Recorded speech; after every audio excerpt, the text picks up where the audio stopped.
warahmatullahi wabarakatuh. Waalaikumsalam warahmatullahi wabarakatuh. Selamat pagi, salam Pancasila. Salam Pancasila. Baik, terima kasih. Kita di pagi hari ini bertemu kembali, masih bersama saya, Dr. Setio Utomo, SKMHUM MKN, sebagai dosen tetap di Sekolah Tinggi Ilmu Hukum Sumpah Pemuda Palembang. Sebagaimana pembelajaran kita sebelumnya tentang hukum acara pidana. Hari ini adalah pertemuan yang keberapa? Pertemuan yang ke-7. Hari ini adalah pertemuan yang ke-7. Kita akan berdiskusi, berdeliberasi secara bersama-sama membahas tentang penuntutan dan dakwaan. Saya akan mereview kembali terlebih dahulu pertemuan kita sebelumnya. Di pembelajaran ke-6 kemarin kita sudah berdiskusi tentang lembaga-lembaga penegak hukum. Dimulai dari penyidikan yang dilakukan oleh Polri, dilakukan oleh polisi, betul sekali. Hari ini kita akan diskusi tentang penuntutan dan surat dakwaan. Tentunya rekan-rekan mahasiswa sudah paham ya, siapa yang melakukan penuntutan dan dakwaan ini, yaitu seorang jaksa. Terima kasih, seorang jaksa, penuntut umum di kejaksaan, tentunya seperti itu ya teman-teman sekalian. Baik, ini adalah capaian pembelajaran kita hari ini, diskusi kita, deliberasi kita di sesi pembelajaran yang ke-7 ini adalah tentang penuntutan dan dakwaan. Ini adalah capaian yang akan kita peroleh nanti. Diharapkan kalian sebagai mahasiswa akan mampu memahami konsep tentang apa itu kewenangan dari seorang penuntut umum yang diatur di dalam Kitab Undang-Undang Hukum Acara Pidana yang baru. Sebagaimana kita ketahui ya, Kitab Undang-Undang Hukum Acara Pidana yang baru diatur dalam Undang-Undang Nomor 20 tahun 2025 yang baru berlaku 6 bulan ini. Nah, tentunya proses penuntutan dan surat dakwaan tidak lagi mengikuti pola Kitab Undang-Undang Hukum Acara Pidana yang lama 881, tetapi menggunakan Undang-Undang 20 tahun 2025. Nah, kalian akan memahami tentang konsep. Kalian sebagai mahasiswa akan saya ajarkan bagaimana memahami tentang syarat formil dan material daripada sebuah surat dakwaan. Kalian juga akan menguasai bagaimana menyusun surat dakwaan. Ada 5 tahapan surat dakwaan. Juga studi komparatifnya, bagaimana perbandingan. Ini yang terpenting, bagaimana teman-teman rekan-rekan mahasiswa ini mampu memahami apa sih perbandingan Kitab Undang-Undang Hukum Acara yang lama 881 dengan Kitab Undang-Undang Hukum Acara yang baru 20 2025, khususnya tentang penuntutan dan surat dakwaan. Dan pada akhirnya dari tujuan pembelajaran kita ini adalah teman-teman mampu menganalisis, mampu menganalisa apakah surat dakwaan yang dibuat oleh penuntut umum sudah sesuai dengan produknya, sudah sesuai dengan peraturan undang-undang atau belum tentunya. Baik, itu adalah hasil pembelajaran yang akan kita peroleh di dalam sesi yang ke-7 pada pagi hari ini. Ini pendahuluan mengenai penuntutan, bahwa dikatakan penuntutan ini merupakan tahapan yang sangat krusial. Dia merupakan criminal justice system. Ini penting sebagai sebuah krusial. Kenapa? Karena penuntutan ini adalah roh dari sebuah keberhasilan seorang penuntut umum dalam mencetak, mempersoalkan apakah seorang yang dituduhkan melakukan sebuah kejahatan itu betul-betul melakukan sebuah kejahatan atau tidak. Makanya di sini dikatakan sebagai tahapan yang krusial untuk dapat diajukan atau tidak ke pengadilan. Karena nanti akan saya diskusikan bersama teman-teman, apa sih kok harus diajukan atau tidak diajukan ke pengadilan. Karena ada perbedaan di dalam KUHP 881 dengan 20 2025. Ini adalah perubahan, pembaharuan yang sangat signifikan di dalam KUHP yang baru, yang perlu rekan-rekan mahasiswa ketahui saat ini. Yang pertama adalah penguatan due process of law. Artinya due process of law, artinya kesetaraan, perlakuan yang adil dan tidak melanggar hak asasi manusia. Itu yang diatur di dalam Undang-Undang 20 2025. Kalau Undang-Undang 881 dia tidak mengedepankan hak asasi manusia, tapi kalau di dalam kita Undang-Undang Acara Pidana yang baru 22 dia mengedepankan, menguatkan proses due of law dan hak asasi manusia. Yang kedua adalah peningkatan efisiensi penanganan perkara melalui digitalisasi administrasi. Kalau di dalam Undang-Undang KUHP yang lama, kita tidak mengenal administrasi digitalisasi. Administrasi masih dilakukan secara manual. Apa maksud digitalisasi administrasi? Nanti akan saya jelaskan dalam slide berikutnya. Yang ketiga adalah terhadap mekanisme plea bargain atau plea bargaining. Atau apa itu plea bargaining? Itu adalah sebuah pernyataan bersalah dari seorang tersangka, dari seorang terdakwa, sehingga dengan ada plea bargain atau plea bargaining, maka proses beracara dalam Undang-Undang Nomor 20 2025 akan dipersingkat, tidak perlu dilanjutkan dan lain sebagainya. Dan yang terakhir, perubahan signifikan dalam KUHP 2021 adalah kontrol bagi pengadilan terhadap tindakan yang diambil oleh penuntut umum untuk menjamin sebuah objektivitas. Ini objektif tidak perkara yang diajukan seorang penuntut umum karena kriminalisasi atau tidak. Itu sebetulnya yang ingin kita diskusikan bersama. Itu adalah beberapa pembaruan yang sangat signifikan Undang-Undang 881 dibandingkan dengan Undang-Undang 20 tahun 2025. Nah, kita akan masuk pada pengertian penuntutan. Apa itu penuntutan? Sekali lagi, penuntutan itu dilakukan oleh jaksa selaku penuntut umum. Sehingga definisi dari pengertian penuntutan adalah tindakan penuntut umum untuk melimpahkan perkara. Untuk melimpahkan perkara, penuntut umum bisa melimpahkan perkara atau tidak melimpahkan perkara. Nah, dalam hal ini penuntut adalah hak daripada tindakan daripada penuntut umum untuk melimpahkan berkas perkara ke pengadilan yang berwenang. Kenapa dikatakan pengadilan yang berwenang? Teman-teman tentu sudah belajar di hukum pidana 1. Teman-teman sudah mengetahui apa yang dikatakan kompetensi relatif dan apa kompetensi absolut. Kalau bicara tentang kewenangan pengadilan, berarti kita bicara tentang kompetensi relatif. Pengadilan di mana, dalam daerah hukum mana, jaksa berwenang untuk melakukan pelimpahan perkara tersebut. Untuk apa? Untuk diputus berdasarkan keyakinan hakim dan peraturan perundang-undangan yang berlaku tentunya. Itu adalah pengertian daripada penuntutan, teman-teman. Nah, tujuan penuntutan apa? Apa tujuan daripada penuntutan itu sendiri? Ada 4 hal di sini. Yang pertama, penuntutan dilakukan oleh jaksa penuntut umum karena jaksa penuntut umum adalah sebagai wakil negara yang melindungi hak-hak dasar daripada masyarakat. Jadi, tujuan pertama adalah menegakkan hukum demi ketertiban masyarakat. Kan kalau tidak ada jaksa yang melakukan penuntutan, maka siapa yang dapat mengayomi atau menertibkan ketertiban dari masyarakat tersebut? Nah, itu adalah pertama dari tujuan pidana. Yang kedua adalah hukum pidana mencari kebenaran material. Kalau hukum perdata mencari kebenaran formil. Jadi di penuntutan ini untuk mencari kebenaran material. Betul tidak seseorang pelaku yang dituduhkan sebagai tersangka maupun terdakwa, betul tidak dia melakukan perbuatan pidana yang dituduhkan itu tadi dalam delik materialnya. Yang ketiga adalah memberikan kepastian hukum bagi korban dan terdakwa. Nah, tujuan pemidanaan tentunya menimbulkan kepastian hukum bagi korban dan terdakwa. Bagi korban apa? Betul nggak seorang tersangka terdakwa dinyatakan bersalah? Bagi korban. Bagi terdakwa, betul tidak dia melakukan perbuatan pidana tersebut? Kalau tidak, ya tolong dilepas. Nah, jadi itu adalah yang ketiga untuk kepastian hukum. Dan yang keempat adalah memberikan perlindungan bagi setiap pihak yang terlibat. Pihak-pihak yang terlibat, mungkin ada saksi, ada ahli, ada barang bukti yang disita, ada petunjuk. Jadi jelas. Di dalam penuntutan ini tidak akan jelas saksi apakah betul-betul sebagai saksi, barang bukti dan petunjuk apakah bisa digunakan sebagai bukti dalam peradilan penuntutan ataukah tidak. Jadi itu adalah 4 daripada tujuan penuntutan ini. Rekan-rekan mahasiswa sekalian, kita selalu mengenal asas-asas yang ada dalam kitab undang-undang hukum pidana. Begitu juga dengan penuntutan. Kita mengenal ada 4 asas di dalam asas-asas dalam penuntutan. Penuntutan ya koridornya. Yang pertama adalah legalitas. Yang kedua adalah oportunitas. Yang ketiga due process of law, seperti saya ceritakan tadi. Yang keempat adalah equality before the law. Legalitas apa? Sebagaimana teman-teman ketahui dalam asas hukum, nullum delictum nulla poena sine prevena loci penali, di dalam KUHP yang lama, KUHP yang lama pasal 1 ayat 1, bahwa tidak ada kejahatan yang dapat dipidana sebelum ada aturan hukumnya. Nah, itu adalah asas legalitas. Jadi dalam proses penuntutan ini asas legalitas ini penting. Karena kalau sebelum ada delik yang dituduhkan, ada aturan perundang-undangan yang dikeluarkan oleh pemerintah, maka seseorang tidak bisa dilakukan pemeriksaan atau penuntutan. Yang kedua adalah oportunitas, adalah dapat dikesampingkan demi kepentingan umum dengan syarat sesuai dengan regulasi yang ditentukan. Biasanya kalau ada oportunitas atau opportunity ini, penuntutan dapat dikesampingkan yang merupakan hak daripada seorang jaksa agung.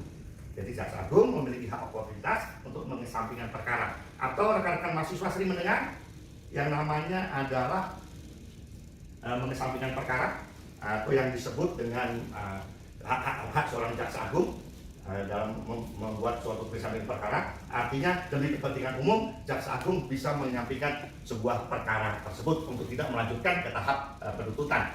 Sedangkan due process law adalah perlindungan terhadap hak asasi manusia. Diharapkan bahwa tindakan yang dilakukan oleh penuntut umum setara.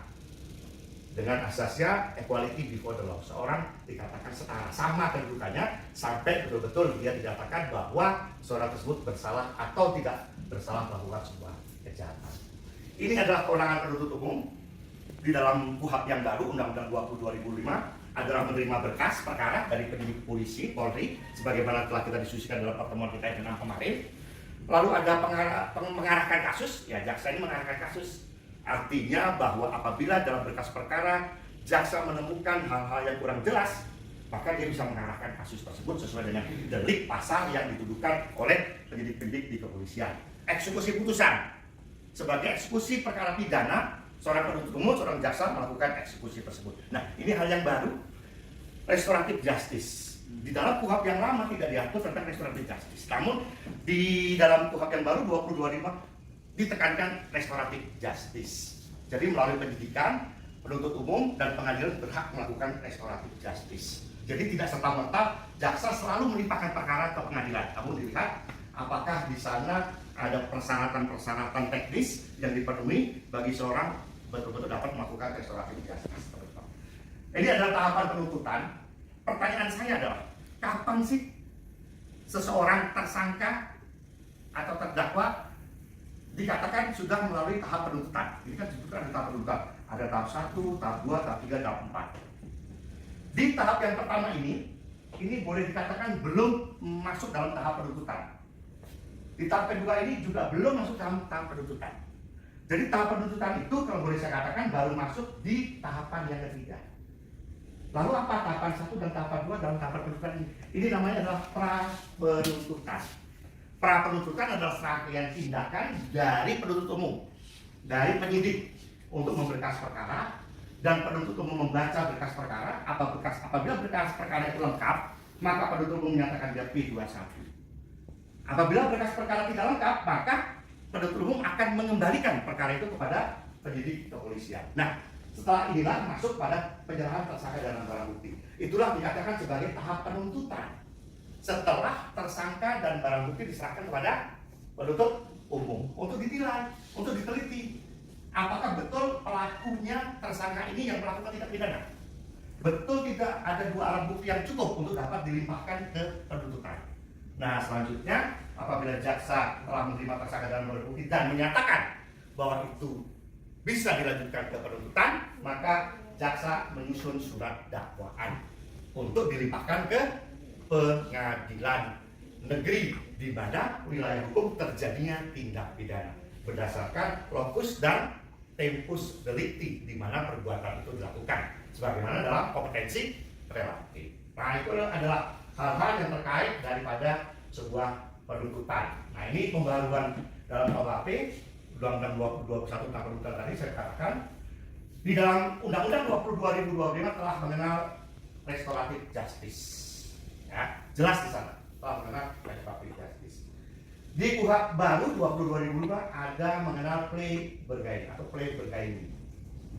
Jadi seseorang yang sudah mengakui bersalah tidak perlu diproses ke pengadilan, bisa dilakukan mengenai mekanisme restoratif justice. Apabila itu tidak terpenuhi, seorang yang menggunakan plea bargaining yang sudah dilimpahkan pengadilan, di pengadilan juga dia bisa mengatakan, hakim saya memang bersalah. Sehingga apa? Sehingga tidak perlu hukum acara dilanjutkan sedemikian jauh sehingga lama proses persidangan. Hakim boleh memutuskan langsung terhadap kesalahan yang sudah diakui oleh terdakwa. Itu adalah plea bargaining. Dan digitalisasi administrasi ini adalah baru. Ini mahasiswa saya minta berperan aktif untuk mengamati.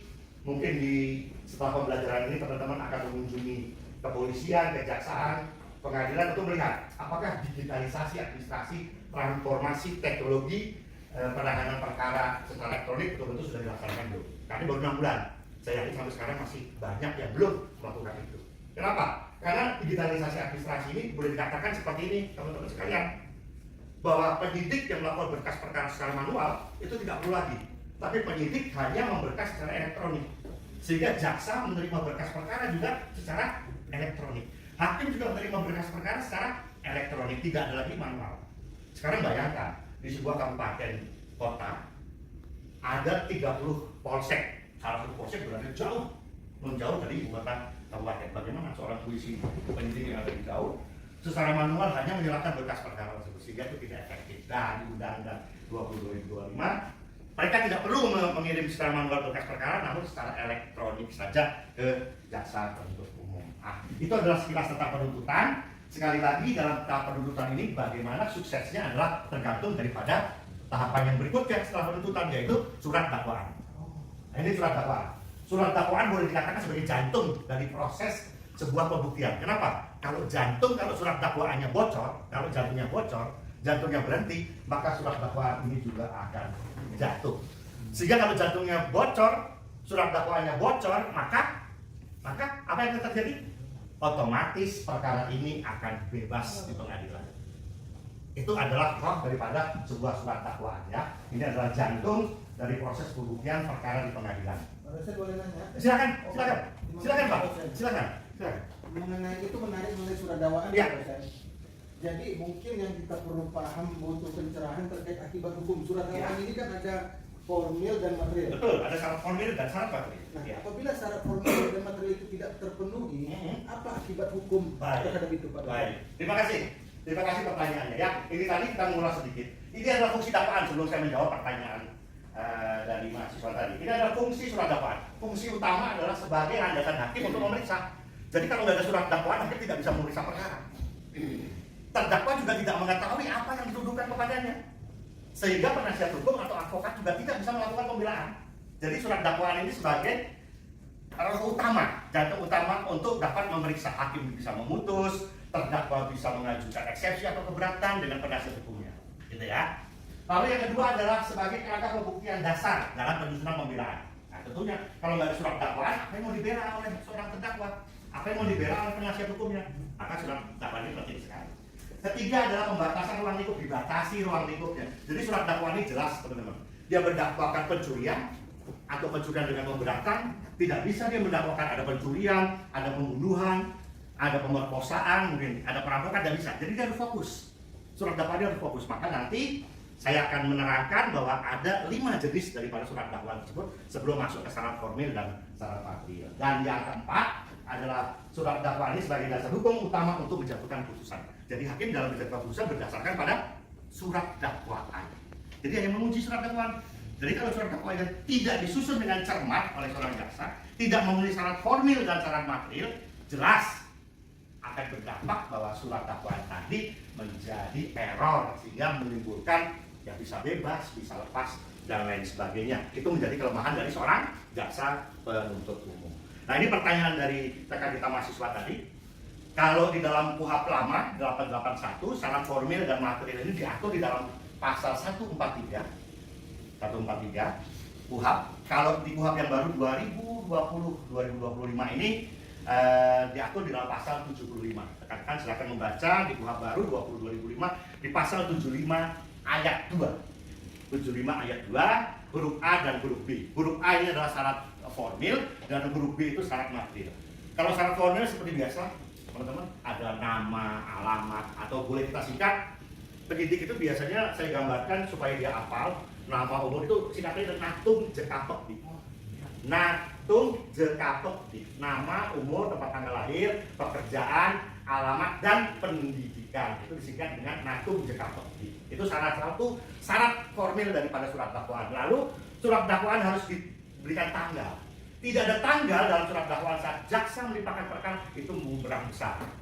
Bisa menjadi bahan serangan bagi pengacara, advokat untuk membela kepentingan kliennya bahwa itu melanggar syarat formil. Lalu ada tanda tangan, tidak ditandatangani juga menimbulkan cacat hukum formil, sehingga kewenangan penuntutan dalam mengajukan surat dakwaan itu, kewenangan penuntutan dalam mengajukan dakwaan tersebut berada di pengadilan. Itu adalah syarat-syarat formil. Dan apabila ini tidak dipenuhi, maka seorang penasihat hukum atau terdakwa bisa mengajukan eksepsi atau keberatan dan dapat dibatalkan.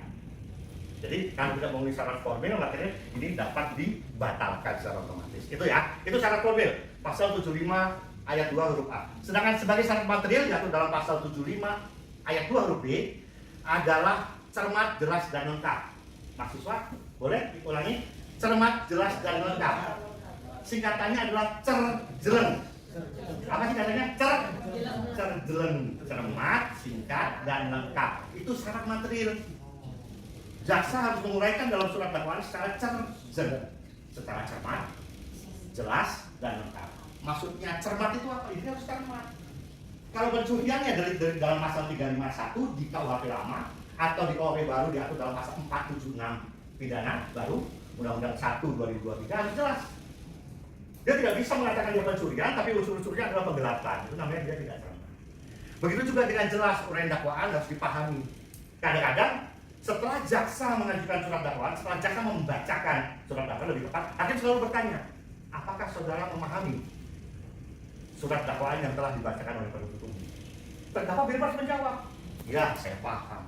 Atau terdakwa menjawab, saya tidak paham. Nah, berarti tidak jelas, gitu ya. Dan lengkap, dakwaan harus menguraikan unsur-unsur tindak pidana secara detail. Jadi kalau unsur-unsur di 351 Undang-Undang 1 2023 di pasal 476 mengatakan bahwa barang siapa melakukan penganiayaan maka dipidana selama 5 tahun. Jadi unsur-unsurnya harus jelas. Itu ya. Sekali lagi, kalau syarat formil adalah identitas, tanda tangan, dibumbui tanggal. Kalau material dalam pasal 75 ayat 2 huruf B adalah jelas dan lengkap. Nah, ini adalah hal-hal yang harus dimuat di dalam surat dakwaan. Waktu kejadian atau locus dan tempus delicti. Jadi locus dan tempus delicti jelas. Locus tempus delicti terjadi di mana? Di kabupaten mana? Di jalan apa? Di kecamatan apa? RT berapa? RW berapa? Kelurahan berapa? Harus jelas. Locus. Tempus delictinya waktunya kapan? Pagi, siang, malam harus diuraikan dengan jelas. Maka dalam surat dakwaan jaksa harus menguraikan dengan jelas. Biasanya diawali dengan bahwa ia terdakwa pada hari apa? Senin, Selasa, Rabu, jam berapa? Kalau dia sudah menginjak matahari terbenam, misalnya jam 7 malam, ditangkis atau setidak-tidaknya pada malam hari, masih di bulan itu atau di hari itu atau di tanggal itu harus jelas. Waktu kejadian perbuatan pidana diuraikan harus jelas dalam surat dakwaan. Apabila dia tidak melanggar, apabila dia tidak disusun dengan jelas, maka melanggar syarat material. Alat yang digunakan korban dan akibat yang ditemukan. Nah, apa alat yang digunakan korban? Harus jelas. Diuraikan dengan jelas bahwa pelaku menggunakan sebuah pemukul balok, sebuah celurit, sebuah rantai, harus diuraikan dengan jelas. Itu jelengnya tadi ya. Lalu hubungan kausal antara perbuatan dan dampak. Nah, akibat perbuatan terdakwa, maka korban, kenapa korban? Luka robek, luka pada pelipis, kerugian material, kerugian kehilangan handphone biasanya sehingga mengakibatkan kerugian 25 juta atau berapa itu harus disebutkan. Dan unsur pidana dan pasal hukuman yang dilanggar oleh terdakwa. Seperti saya katakan tadi, kalau dia penganiayaan maka sebutkan pasal yang dituduhkan dalam penganiayaan. Sebagaimana di dalam Undang-Undang 1 2023 di KUHP baru pergeseran dari 351 menjadi pasal 476 KUH pidana. Jadi harus disebutkan pasal berapa dia di surat dakwaan, yaitu tunggal, alternatif, subsidiaritas, dan kumulatif. Dakwaan tunggal, ya hanya tunggal, ya sebentar ya, hanya tunggal. Dakwaan alternatif itu bersifat atau pasal ini atau ini, gitu. Subsidiaritas, subsidiar lebih ringan, lebih berat lagi. Jadi misalnya ada pembunuhan biasa, ada pembunuhan menyebabkan mati, ada pembunuhan berencana, itu secara subsidiaritas. Dan yang paling berat dari seorang jaksa dalam membuat surat dakwaan adalah dakwaan kumulatif. Dia harus bisa membuktikan kedua-duanya, pasal 1 dan pasal kedua. Misalnya terjadi perkara itu patut dilakukan bebas oleh majelis hakim. Dan selanjutnya ini adalah kadang-kadang kesalahan penelusuran dalam surat dakwaan. Seperti yang katakan tadi, ada pertanyaan dari rekan kalian, bisa dikatakan batal demi hukum, dakwaan dinyatakan tidak dapat diterima, potensi putusan bebas atau lepas, dan yang terpenting ini kesulitan bagi penuntut umum untuk membuktikan perkara ya. Dua lama 881 dengan 2025. Tadi kita sudah berdiskusi bersama-sama, ada 3 hal ya yang kita temukan di sini. Perbandingan perbedaan di sesi penuntutan dan surat dakwaan. Ada 3 perbedaan antara KUHP Undang-Undang lama dan KUHP Undang-Undang baru. Satu adalah administrasi disusun secara manual, yang baru sudah secara elektronik. Yang kedua adalah mengenal adanya restoratif justice, yang KUHP lama belum mengenal restoratif justice. Di KUHP yang baru ada plea begini, ada pernyataan bersalah. Di KUHP lama, kalau pertanyaan bersalah atau enggak, dia nggak peduli. Karena masih bersifat manual dia. Ya. Ini adalah perbandingan di KUHP lama dan KUHP baru dari pembelajaran kita di sesi ke-7 ini tentang penuntutan dan surat dakwaan. Boleh saya akhiri, ini adalah kesimpulan pembelajaran kita pada sesi pagi hari ini tentang penuntutan dan surat dakwaan. Yang pertama adalah penuntutan merupakan tahap sentral dan kritis dalam sistem peradilan pidana. Ini penting sekali. Karena kegagalan surat dakwaan, kegagalan penuntut umum berarti kegagalan negara dalam menerapkan keadilan bagi korban. Yang kedua adalah surat dakwaan wajib memenuhi syarat formil dan syarat material yang diatur pasal 75 ayat 2 huruf A dan huruf B sebagai dasar pemeriksaan.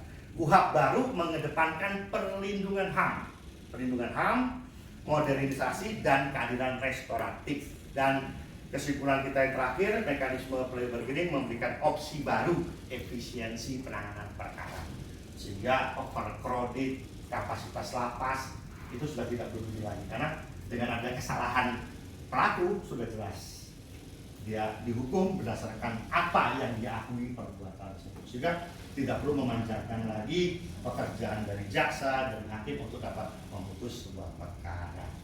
Mohon maaf kalau masih ada pertanyaan, mungkin kita bisa berdiskusi lebih lanjut di sesi-sesi berikutnya karena waktu pembelajaran kita sudah selesai. Terima kasih rekan-rekan mahasiswa, kita akan ketemu kembali di pembelajaran kita di sesi ke-8. Kalau kemarin kita sudah berdiskusi tentang penyelidikan, hari ini kita sudah berdiskusi tentang penuntutan dengan penuntut umum, maka pertemuan kita selanjutnya akan berdiskusi tentang pengadilan atau bagaimana hakim dalam memutuskan perkara. Dan akhir sesi adalah daripada advokat atau penasihat hukum bagi terdakwa. Terima kasih atas pertemuan kita pagi hari ini di sesi ke-7 ini. Sampai bertemu lagi masih dengan saya di sesi yang ke-8 nanti. Saya akhiri pembelajaran ini dengan ucapan wassalamualaikum warahmatullahi wabarakatuh. Salam Pancasila.